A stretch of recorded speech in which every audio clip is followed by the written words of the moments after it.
On today's episode, we have human terrain artist David Nuttall.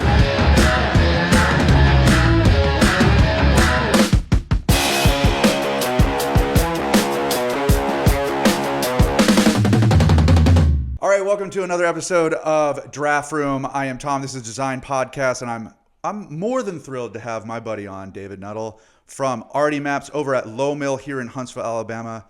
David, thanks for coming on the show, my man. My pleasure. Thanks for having me. We've known each other for a little bit here, and I want to introduce the rest of the world to what you do, and it's very unique. Well, thank you. Yeah, we'll get to that here in a second, but I want you to tell everybody out there a little bit about your studio and some of your formal training, and then we'll get into some of the good stuff that everybody's going to be really interested in hearing about your artwork. Certainly. I have a studio at Low Mill, which I've been there 13 years now. I share that studio with my wife, who does soft pastel landscapes and still lifes, and is amazing. Wonderful work. Amazing, yes. Thank you. I started drawing maps when I was 5 because I'm obsessed, and eventually I took those hand-drawn fictional maps that I had with me to an interview with the British government to get a job as a cartographer with the Royal Engineers. Define cartographer for everybody out there who has no idea what that is. I love the definition of cartography, which is the art and science of making or drawing maps. I love the art and science part, yes, right? There's I love that. So a cartographer is someone who creates maps. Right. And that now is predominantly digital. So using geographic information systems, GIS software. So Google Maps is the ubiquitous mapping. But I was trained by the British government, so for 11 years I worked for the British Army, drawing maps that were of places I can't ever tell you about. Right. And then you weren't allowed to go to different places after leaving, too. Yeah, actually, when I left, I had a piece of paper that listed you cannot go to these countries for 10 years and you can't go to these countries for 4 years. You probably shouldn't ever go to these countries, which it's kind of cool in a way. And I imagine you didn't violate any of those. I have not been to any of those countries. Look at you. What a good British citizen. Well, there's quite a few on there that there's no desire to go to, like to be North honest. Korea and Iran or some shit. Yeah, you can imagine the ones that one should not go to. Sure. Now, Iran I would love to go to. Okay. Because of an Instagram connection with an artist in Tehran who loved some of my maps, and we got talking on Instagram. And I have now studied Iran and northern Iran and drawn maps inspired by talking to her through Instagram. No kidding. And it looks gorgeous. Northern Iran looks absolutely stunning. All right. Want to go, but probably shouldn't. All right. So you were doing this for the British government. Yep. Then you meet a lady. Yes. Let's talk about meeting your lady. Met her at the British government. So I'm the same. I'm feeling the same. Where I worked was a very social location. So the British Army is a lot of civilians. So I was a civilian working for them. Right. And they believe in teamwork. They believe in getting kind of everyone on the same page and proud of where you work. So there was a lot of sports. Lunchtime, we played a lot of sports. I organised, during work time, leagues at lunchtime. 5-a-side football, soccer, volleyball. We played tennis, badminton, cricket. Sure. Lots of stuff happening. And we also did a lot of social events. We paid money out of our salary to a social organisation that then organised events. Okay. I know, it was great. Yeah. Didn't get paid that well. This has a happy ending, by the way. Yeah. So one of the things I organised after a bunch of Americans came to work there, my wife, future wife, was one of the Americans that came when we bought a bunch of hardware and software from a local Huntsville company, from Intergraph, now Hexagon. All right, then. So they were there, and I thought the Americans had the illusion of working too hard because they worked really long hours, and we worked in spurts. We worked for a couple of hours, go for tea break, a couple of hours, go play soccer, a couple of hours, have a tea break, a couple of hours, go home. And we got more done than the Americans, and they couldn't understand it. Yeah. They worked from 7 a.m. to 7 p.m. and weren't very efficient. So I thought, I'm going to organise a pub crawl to improve relations between the Brits and the Americans. Sure, yeah. And I did. And the first pub we were at, we're just about to leave, and Jodie walks up and orders a wine, and I feel really bad that we're about to move and she's just got a drink and she was late. So I stayed and chatted to her, and she'll tell it that I didn't leave her alone all night. Right. But we just chatted, and it was like we were planning vacations together. We just met, and we were like, "Oh, I'll show you this, and we'll go do this, and go tour." And so that was how we met. Very nice. But she didn't like me. No. She thought I was the womanizer, the guy that talked to everybody. The woman. All my friends teased me because, like, you never talk to girls. What's wrong with you? Why are you talking to this one? She was nice. So the following day at work, so like it's a long weekend, Jodie's office was near the photocopier. So I took something that didn't need photocopying Right. and copied it about 20 times. So it was running long enough that I could say, hey, did I ask you out on a date last Friday? She said, yes, you did. Okay. Would you like to go out Saturday? No, I can't do that. What about Friday? No, I can't do that. Every night of the week, she said no. So I just thought, that's her way. I'm turning to walk, and I thought, my brain, if I don't ask everything, what about tonight? Oh, I can do tonight. Look at that. And I was like, well, I've got plans. So I shuffled, and we went out, and then we went out every night that week. And how long ago was that from today? Roughly. Damn you. Rough. We've been married 28, so 30 years ago-ish. Wow, what a pivotal moment where he just like, hey, I should think about tonight, and then 20 Yeah, just some years don't- later. don't- What amazing. it wasn't I didn't. It's not that I didn't take no for an answer. It's that I knew I'd regret not fully knowing. Sure. Was she just fobbing me off, Yeah. or was she just genuinely busy? And she tells it that she wasn't going to change her life for some guy she just met. So if she was busy and had plans, she wasn't going to cancel going to yoga or doing whatever. I was like, Yeah. so yeah, respect. There you go. So she dragged your ass to the U.S. Yeah, and she to got- Huntsville, Alabama to boot, She got homesick for Huntsville. right? And her parents, to be fair, and the weather. She preferred the American climate in the south to London and the overcast. And The overcast and rainy London weather. in the winter, it can be Okay. a little bit. Yeah. All right. And so you get here, and she kind of straightens you out and says, you probably should get a real fucking job. She did so. And so how did that go? I was already playing football, soccer, with some guys that worked at Intergraph. So I asked one of them, hey, what is it you do? And it fell into place that they had a position doing mapping for public safety. Okay. So I went to work for Intergraph and basically learnt their software and then travelled around the US teaching their customers how to update their maps for 911 systems. When you say update, what year is this, by the way? This would be 97. So when you say update, what does that really mean?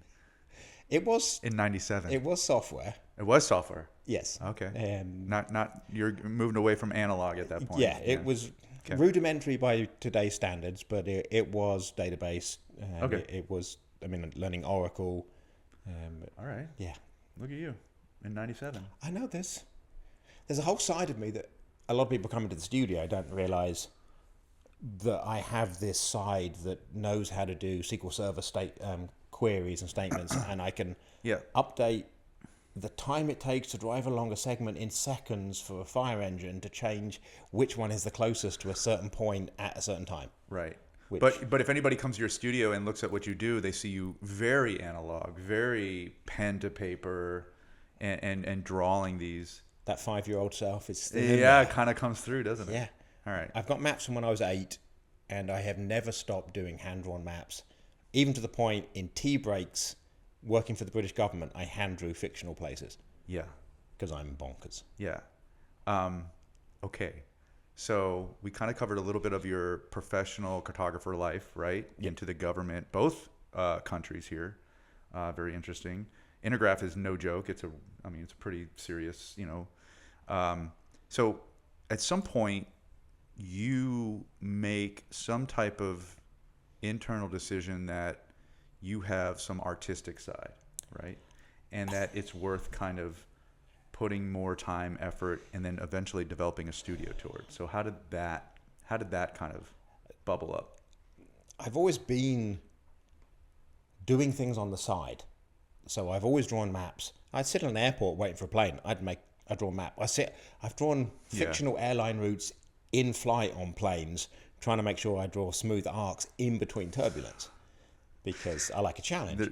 Yeah, there's definitely some spectrum There's autism something going on there. going in there. A compulsion, perhaps. Very good. Yeah. But that you've leaning into. Yeah. I very much kept that separate from the professional, almost to the point that my brain thought it was a conflict of interest to tell police chiefs that I can help them get their police cars there quicker, and I make up places. Yeah, you thought there's some type of it's sort of contrary to be, making sure that you have real data and real life, consequential sort of data mapped, whatever, and then you're also making up fictional places. And I think there was a disassociation.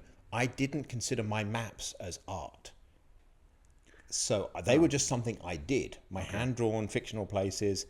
If I show that to someone, what if they laugh at it? So I kept it very much to myself. I never shared it with colleagues. I didn't share it with customers until one day, it was actually my boss's boss said, "Oh, you should apply to a Sidewalk Art Stroll or the Montesano Art Show because other people would like your maps." I'm like, what are you talking about? Why would someone want to know what's going on in my brain? Which, that's the maps are a representation of the that's going on in my head. Right. But I did, and people purchased a couple, and I'm like, oh, right. People actually do like this fictional. And I was at an airport about that same time, and I'm sat drawing a map, and the guy sat next to me looks over and just said, "Oh, is that a known art form?" And something clicked. I said, "Yes." No idea why. And that was the switch. It's like, oh, this is art. Not just what weird little thing I do to entertain myself. Right. So I should share it with the world. Okay. So here's the $1 million question that I keep posing to you. At what point do you decide that you want to paint maps on naked bodies? Excellent question, because looking back, it makes perfect sense. At the time, it did not at all. And when you ask any of my cartographer friends, people I grew up with, they look at what I do and go, how on earth did you do that? How did you leap? And it was actually a progression of me seeing maps in things or on things. So I'd already started using wood grain. Yeah. And the grain of the wood, I'm looking at your floor in here, and I can see a mountain, I can see a valley, I can see a lake. They're not there, but it's a potential topography of a landscape. Yeah. And someone asked from the maps on wood, they thought, hey, that looks like skin tone. Have you ever thought about drawing on person? Mm-hmm. That was not something I considered, and I thought, that's just cheesy, or someone's done it, or cheeky, as the British would say. Yeah, it felt wrong. It felt exploitive. It felt just for the sake of it. I'm a kitschy. Exactly. Yeah. I didn't want to do something for shock value. I wasn't trying that. So I did a bunch of research, and I couldn't find much. But I found people, someone's pregnant, has the globe drawn on it and look cool. Someone has a map around the bicep and it looks cool. Yeah. But it was the world. I didn't find anyone who used the actual terrain of the body as the core landscape and then built a map that fit that body. Right. And I was amazed. How can I not find something that's in my head? They say everything's on the internet, and it's not. Right. So was this genuinely an original idea? Yeah. So I thought, I'll try it once. I was so nervous. Sure. Thankfully, the model I drew on, I only saw her back. So we just drew on her back. She wasn't completely naked. It wasn't sensitive body parts. And just as well, because I didn't know what pens to use. I didn't know, what's non-toxic. So I'm using the best water-based pens I have at the time. Yeah. Because I didn't know about professional body paint and makeup, and surprisingly, I didn't know much about makeup or special effects. So I drew it, and I thought, I survived. Right. I got through it. It was a one-off. Okay. That was what I genuinely thought. Wait, so do you still have pictures from that? I do. Okay, all right, good. Yes, I had it. It was all photographed. And I had a print of it in my studio just waiting for her to come pick it up. Yeah. And some people came in and saw it and said, hey, can you do that for me? Can you do that on my leg? I've got this scar. Can you do? And I'm like, oh, this is a thing? Yeah. And what am I, 95 maps later? It's a thing. It's a thing. Yeah. All right. So what do you think compels, so to give everybody sort of a background, you will get people to come in your studio, they see what you do, and when you go into your studio, you have these prints all over your wall that show these maps on, and mostly it's ladies, but is there a few guys, or is it mostly all ladies? There's 4 guys on the wall at the moment. So, yeah, but it's maps that are drawn on, for the most part, naked bodies. And what'll happen is that you'll get somebody come in there, see that, and then they approach you about having that done for them. Yeah. And so, for a second here, talk about that whole process. So when someone comes in to your studio and they like, I'd love to have this done on me for whatever reasons, and we'll get into that in a second. Okay. But what is the process to do that for somebody? What do you ask of them? What do they ask of you? How does that whole process kind of work?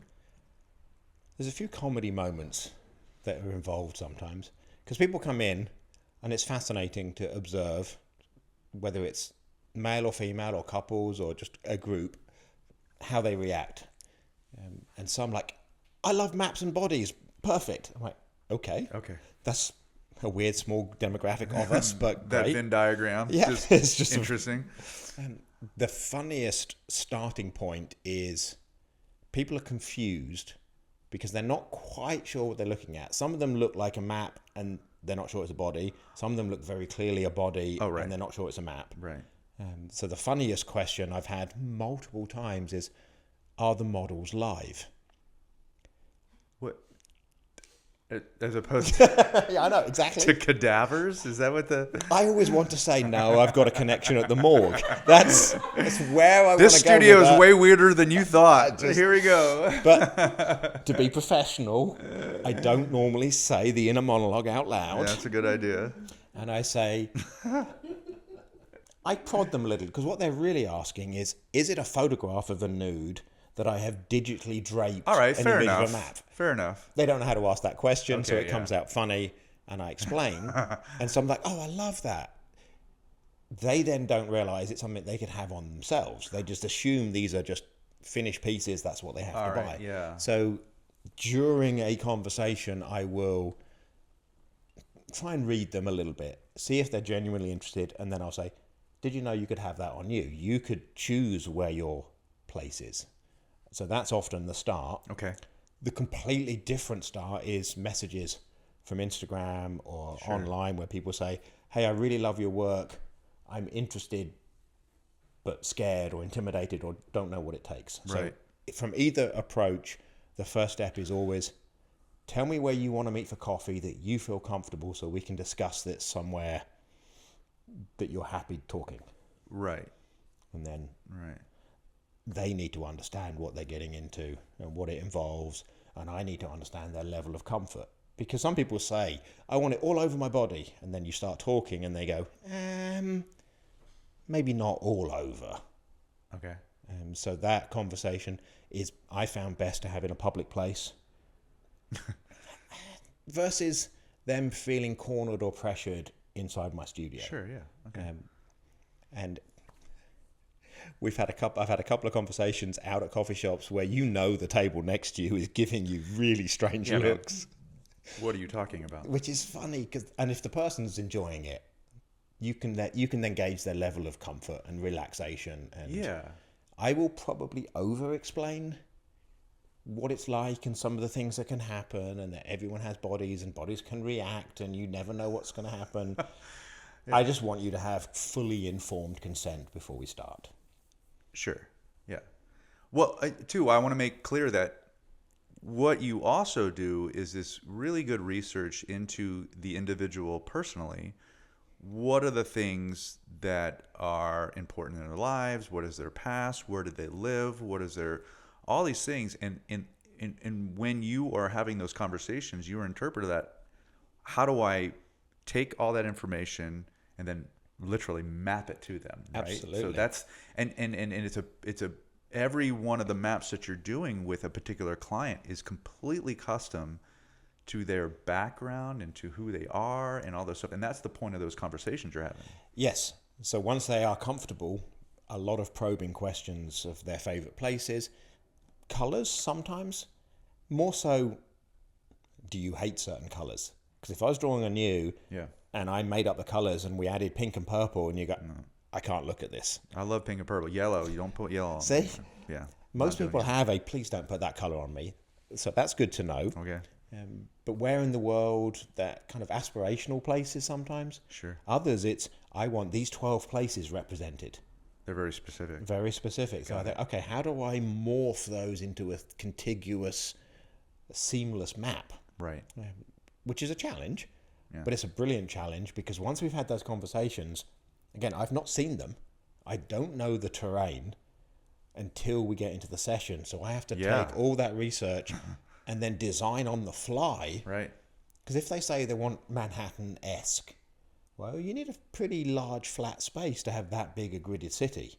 So depending on their body shape and where they want it, Right. you know, that's too steep a hill. We can't draw down that. You can't have a railway line going over that cliff. Right. And I won't know that until they lie on the massage table. Sure. Yeah. Which is heated, by the way, in the winter. So I have Well, look at you. comfort levels. Being accommodating. I have fans for the summer. I have heaters and a heated table for cooler climate. Yeah, and we've had this discussion here before about clients and making sure they're comfortable and different ways you kind of approach that. So, you know, it's all about making them feel safe, and consent's a big deal, and making them feel like, you know, that this is a safe environment to kind of, and this is a you know, artistic visual expression, and there's a lot of anxiety that probably goes with some of that. But the fact that they're there in the first place makes me think that they're trying to, one, maybe get over some of that anxiety. This is cathartic in some sense, right? Or they're already comfortable enough where they don't give a shit and they can kind of just move forward. Very few are in that don't give a shit. The second one? Very few. Really? Okay. I would say if I put a circle of all the people I've drawn on, almost everyone would swap places with someone else in that circle. They're not. That's amazing to do it in the first place with that sort of anxiety, right? Like to even come to you anyway with all that, you know, baggage of I don't, you know, whatever, all your personal whatever's, you know, but still come to you is pretty brave, right? It's amazingly so. And some people, one lady basically said she grew up in a cult and didn't have any control of her body, who she spoke to, who she dated. And it was her way of claiming back, like reclaiming that. Oh shit. Okay. I'm like, okay, well, that's amazing. I don't feel pressure anymore, but I feel a huge privilege that you're choosing me to help you. You're on this the journey. outlet for that. And I don't make any claims that I'm helping anyone. Yeah, you're not a therapist, but people have told me it's the first time they felt beautiful. They're looking at their body in a different way. Like, give me your hand. Okay. And I'm looking at it in micro detail for minutes and minutes and minutes and minutes. And they're looking at me like, what are you doing? It's like, I'm figuring out how to work. Now imagine that on a more sensitive part of the body. Yeah, sure. But it also then takes out the stigma of what's private, what's sensitive. Because if I'm spending hours on your breast looking at how, because the areola is an amazing terrain in the microcosm, little valleys and just weird bits of, oh, that's a cool landscape. They can see me getting excited by the landscape potential, and no one's ever looked at their body in that level of detail, in that small an area, and been happy about it. They're expecting to be judged and feel that I'm looking at it critically in a negative way, and I can't, because no matter what shape you are, you're still terrain, and the world is this bizarre mass of varied landscapes. So your body fits in there somewhere. So the shape of the person doesn't matter. I was once asked, do I only draw on 25-year-old females? Because they'd seen a few images, and they said, what's your favorite person to draw on? I said, someone who wants my art on them.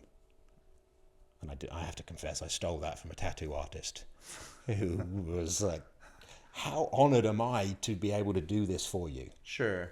Yeah. So, And then also, what we didn't explain up to this point is that the end product of all this, since you're using paints that are temporary, obviously none of this is permanent.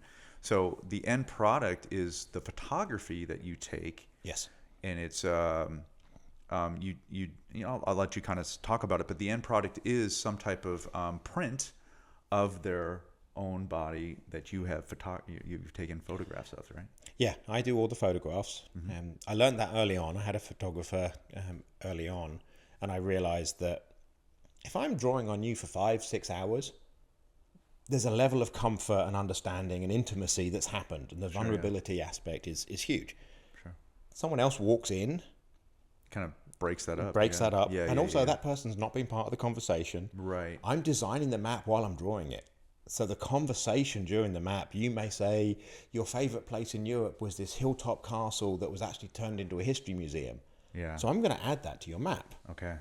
Well, a photographer comes in, they're not part of that. They don't know to focus on that little area that they also don't know at that point what their favorite part of the body is. So if I focused on a collarbone, that should be in the photographs.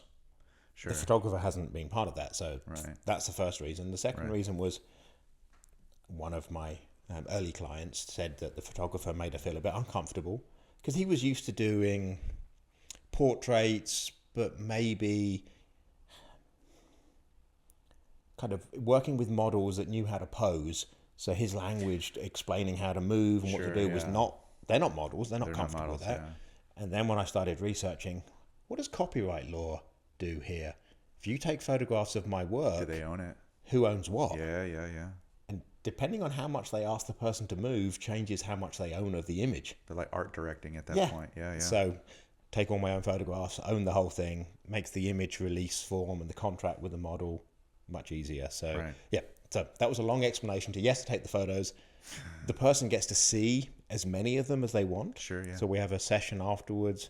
They can look at all of them, or they can look at the ones I pick out, and then they'll pick which ones they want printed that I then finally edit. And when I say edit, basically make the background solid black. I try not to edit the body because there's nothing wrong with it unless they specifically say, can you remove that little scratch that my cat gave me that morning? Because that's happened. Right, it's like, well, that's not really relevant to the map, so I'll Photoshop that out. Okay. All right. That was a long answer, huh? No. So, I mean, the point here is that the end result is this beautiful print that they... Well, there's the part that kind of got me for a second. Is like, sometimes they don't even get the print. Correct. They don't get the print, and then you put their picture up on the wall, and then somebody else buys it. Yeah, that's fascinating to me. Like the whole dynamic there, like that. I did all this thing. I went through this thing. I don't even care to have the print, but then somebody comes else in and finds the value in that, the artistic value in that, and they take it. Which I don't know. That's something rewarding about that. Like you got this person to kind of reveal themselves, to be vulnerable. You did this whole thing. And then somebody else completely separate from the whole situation finds value in it and takes it, which that's pretty amazing. It is. And almost all of them are completely anonymous. So in the photographs I print, I don't show faces. Oh, right, yeah. If the person has the map drawn on them and they're okay being known, that's different. But 95% sign the part of the contract that says, I will never identify them. So even if you come into the studio and say, I know that person, I'm never going to confirm. I was like, no idea. I don't really reveal. Right. And what I really enjoy is if you came in and bought a print, just random off the wall, I will text that person and say, hey, someone just bought your map. And they are always thrilled. That's got to be cool. And they love that, wow, somebody has that somewhere on their wall. Kind of frightening, but also kind of really cool at the same time that you could be hanging in somebody else's house, right? And I have one person that said, we're going to use it as a litmus test of our friends. They had one that I think printed about 4 foot long and hung it over the dining room table. Yeah. And said, let's see what our friends think of this. Okay. And if they don't like it, we may not be friends with them anymore. Really? So like, there's the... Yeah, it was weird. Oh, weird. But hey, they're like, we want to show off what our tastes are, and we want to see if people fit. Art can be crazy sometimes, man. Who thought that would be a thing? Yeah. All right. I want to talk a little bit about, you kind of put your money where your mouth is on, you have you painted on yourself, my man. Yep. And you have it up in your studio. Yep. Which, here's the thing. What I love about that, and you can talk a little bit about the details on that, but you decided to kind of put yourself in the same position that your clients are in and paint it on yourself. Full nude, frontal, the whole deal. Very graphic. But I kind of dig that, because I think the idea there, and you can kind of speak to it a little bit, is that you wanted to put yourself in that own situation and see how that feels to be the one being the focus on, and then you kind of just full went into it, and now you can go in your studio and there's David. It's not advertised in the studio that it's No, well, me. now it is. So, So- if you want to check it out, it's pretty explicit. It's also online because it was in a show in South Carolina. That's right. last Yeah, year. that was in a show. Yeah. So I've drawn on myself before that. I will never use a new pen or tool on someone else until I've tried it on me. So that's something I committed to. Right. The tools. Like, I don't know if this is sensitive. So I've drawn on my legs and arms over the years. During COVID and the lockdown, there's no one else I can draw on. Yeah. So I'll draw on me. So figuring out how to draw a full front, like neck, shoulders. Yeah. I'm very right-handed, so learning to draw with the left. Everything was painted, and I'd photographed that myself as well. So that's timers and remotes. Yeah, and sure. Trying to get all that. So that was a conscious choice of, I want to be able to answer the question to anyone that asks, what does this feel like? Right. For the paint, the drying of the paint, what the texture feels like, how long does it last, does it mess up your sheets? So that's a perfectly good question. Sure, yeah, So yeah. I want to know, does this rub off on your sheet? Right. And the answer is it can, depending on which paint, or it can last 3 days and be fine. And then, because everyone's anonymous, there's a safety in that anonymity. It's a level of vulnerability with a smidge of control. Yeah. But I really felt that I could not honestly say I knew what it was like until I published the pictures. So I did that. And then I realized I need to say this is a self-portrait. There was something in me that just said, I think this is a valuable exercise for me to feel like I've put myself out there. And when I did an artist talk at that show in South Carolina, like 3 minutes long, and I said, here's the things I want to cover. I want to treat me like I treat anyone else. I want to treat the male body like I treat a female, and the art doesn't normally do that. Like, female body parts are way more visible than male in a lot of art. Sure. And I want to say, this is me putting myself out there. Yeah. Almost as encouragement to other artists. If you're afraid of putting yourself out there, go all in, and then nothing is scary.